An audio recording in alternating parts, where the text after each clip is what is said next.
So I've just come up to the tunnels to harvest some fresh things for our lunch. I'm going to get some trombone courgettes, some New Zealand spinach and some fresh basil from the tunnel next door to make a basil and courgette pesto to put on some pasta. But yeah, it's actually raining again at the moment. There's been lots of showers today. It's been really wet and windy overall this last week, which has made filming quite difficult, but I'm not complaining about the rain because the ground and the plants is loving it. But hopefully we've been able to get enough bits filmed that we can give you an idea about what we've been up to this week.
Dan's been harvesting more of our potatoes this week.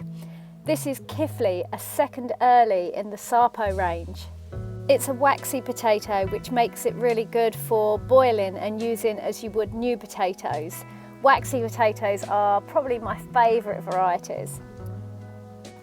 We are seeing a bit more scab on these potatoes this year, which is probably due to inconsistent watering, as we could have watered them a lot more during the drought period, which was a really important time for when they would have been forming up. We've harvested about 2/3 of this bed, and then we're leaving 1/3 in the ground to grow on to save as our seed potato, which we'll harvest later. It's still a really good harvest from this space, and we are pretty happy with the results, especially considering the conditions.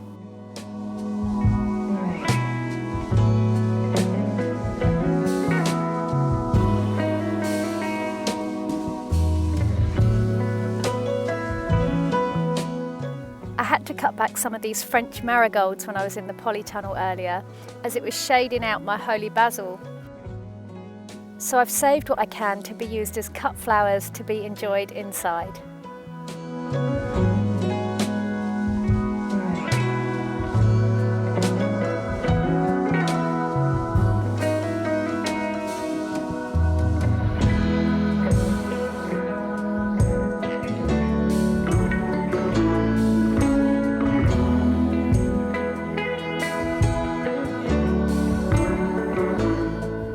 I've been harvesting medicinal flowers and leaves from the food forest this week as well, to make up healing oils and salves for bites and stings.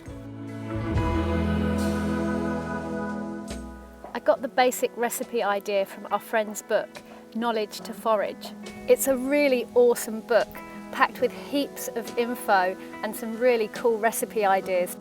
And you can even find a page about us in there too.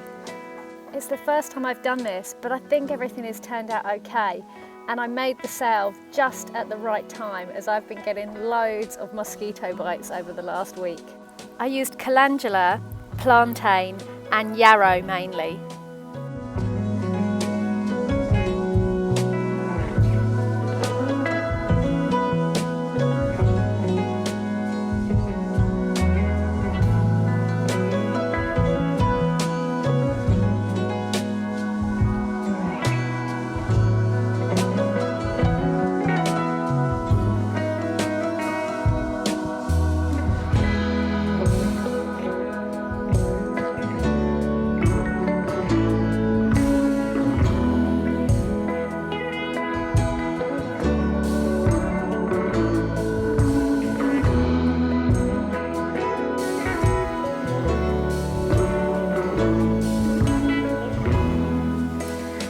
So we are finally getting to enjoy a few of our own fresh blueberries now that I put a net over a couple of our plants.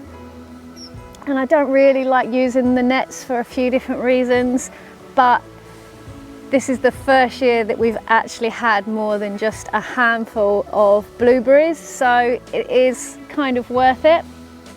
But yeah, I just find them a bit of a pain when you do want to come and harvest as well, to get on and off properly. But yeah, worth it. So I'm just going to enjoy picking a few of these blueberries now.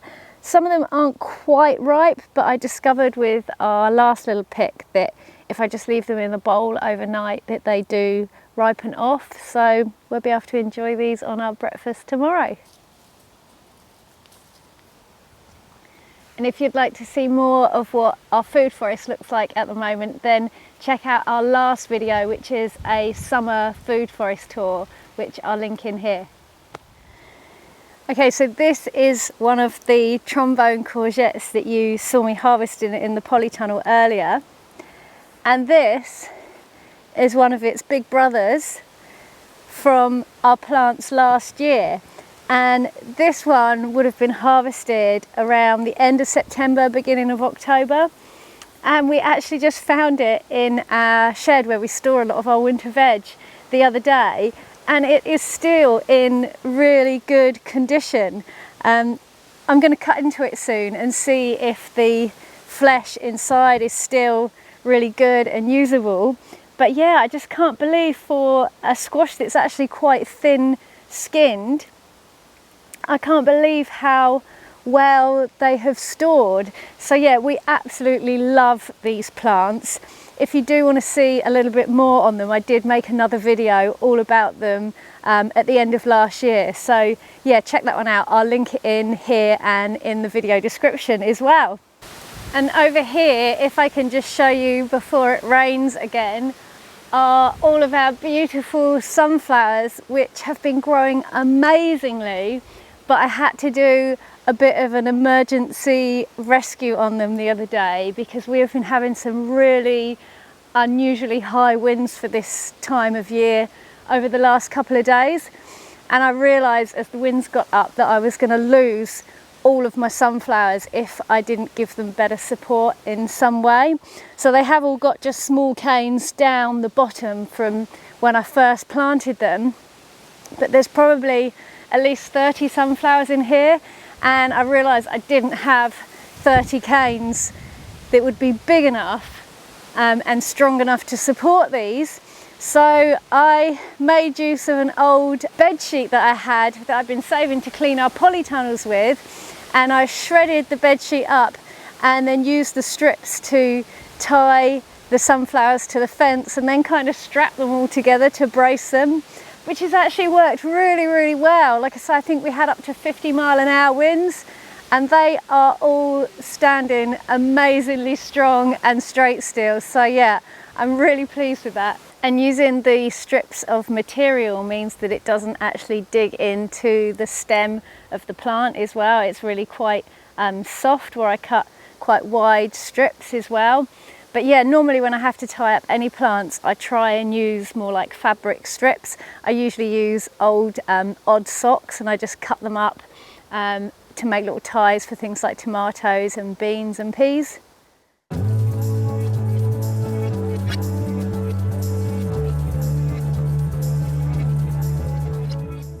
This bed had our French garlic in just a couple of weeks ago. Now I'm adding some fresh compost and wood chips to replenish the bed. And I'm sowing the last of our outdoor carrots for the year.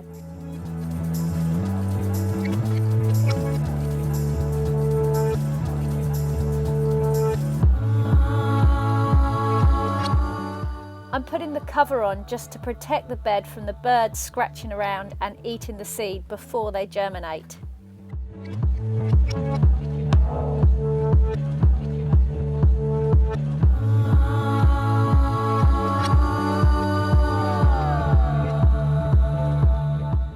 I also harvested all of our onions this week.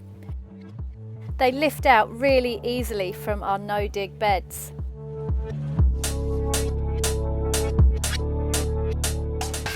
We had a couple of dry, sunny days before another possible week of rain ahead, so I took advantage of this and laid the onions out on the soil for 2 days to start them off drying in the sun. They're in crates now under cover, and in the next few days I'll bundle them up and hang them to finish off the drying process before platting them later.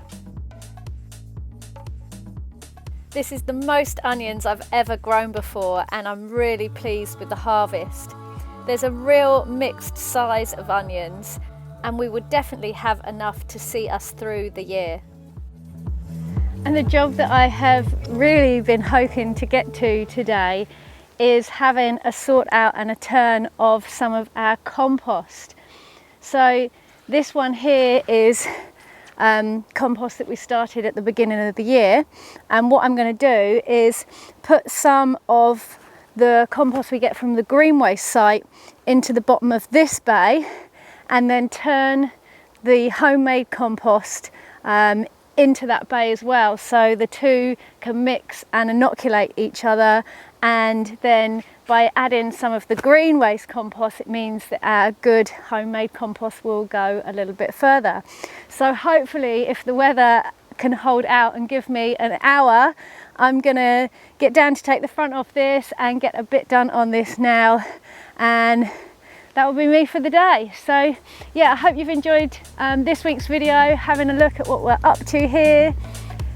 Please give the video a thumbs up if you have enjoyed it. As always, drop us any comments or questions you have below, and we will catch you here again soon.